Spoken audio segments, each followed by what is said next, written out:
Breaking news చూస్తున్నాం. తెలంగాణలో అభివృద్ధి సంక్షేమానికి మరింత ఊతమిచ్చేలాగా రాష్ట్ర కేబినెట్ కీలక నిర్ణయం తీసుకుంది.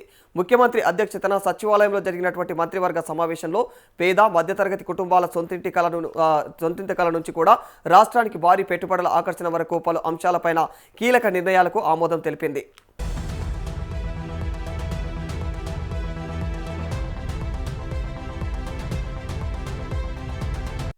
ముఖ్యంగా హైదరాబాద్, గ్రేటర్ హైదరాబాద్ పరిధిలోని క్యూర్ అంటే కోర్ అర్బన్ రీజన్ ఎకానమీ పరిధిలో నిర్మించనున్న ఇందిరమ్మ ఇళ్లకు భూ కేటాయింపులు చేయాలని కేబినెట్ నిర్ణయం తీసుకుంది.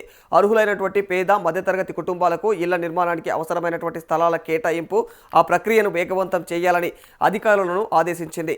తెలంగాణ రైజింగ్ 2047లో భాగంగా క్యూర్, ప్యూర్, రేర్ అనేటువంటి ప్రాంతాల ద్వారా సమతుల్యత అంటే వాటికి పట్టణ, పారిశ్రామిక, గ్రామీణాభివృద్ధికి అయితే ప్రభుత్వం ప్రణాళికలు రూపొందిస్తోంది.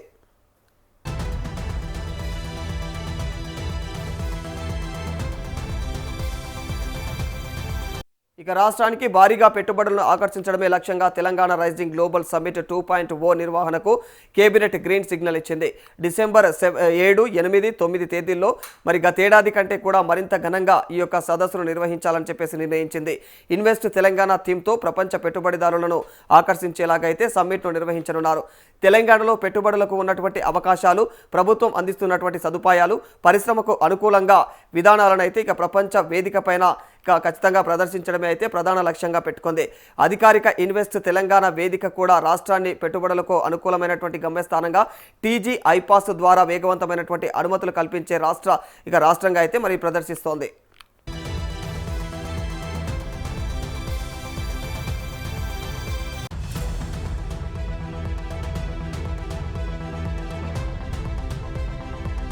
అంతేకాకుండా తెలంగాణ స్టార్టప్ రంగం సాధించినటువంటి విజయాలు, పురోగతిని ప్రపంచానికి చాటి చెప్పేలాగా సమ్మిట్ ప్రాంగణంలో ప్రత్యేక స్టాల్ ఏర్పాటు చేయాలని కేబినెట్ నిర్ణయించింది. ఇక టెక్నాలజీ, ఇన్నోవేషన్, స్టార్టప్లు, పరిశ్రమలు, పెట్టుబడుల అవకాశాలను ఒకే వేదిక పైన ప్రదర్శించేలాగా ఏర్పాటు చేయనున్నారు.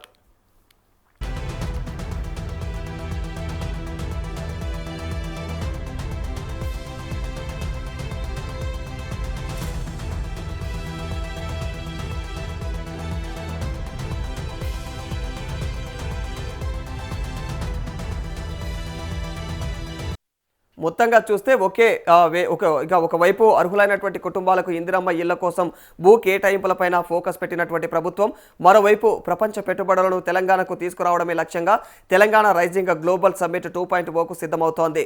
అంటే సంక్షేమంతో పాటుగా కూడా పెట్టుబడులు, స్టార్టప్లు, ఉపాధి, పట్టణాభివృద్ధికి సమాన ప్రాధాన్యం ఇస్తూ ప్రభుత్వం ముందుకు సాగుతున్నట్లుగా అయితే తాజా కేబినెట్ నిర్ణయాలు స్పష్టం చేస్తూ ఉన్నాయి.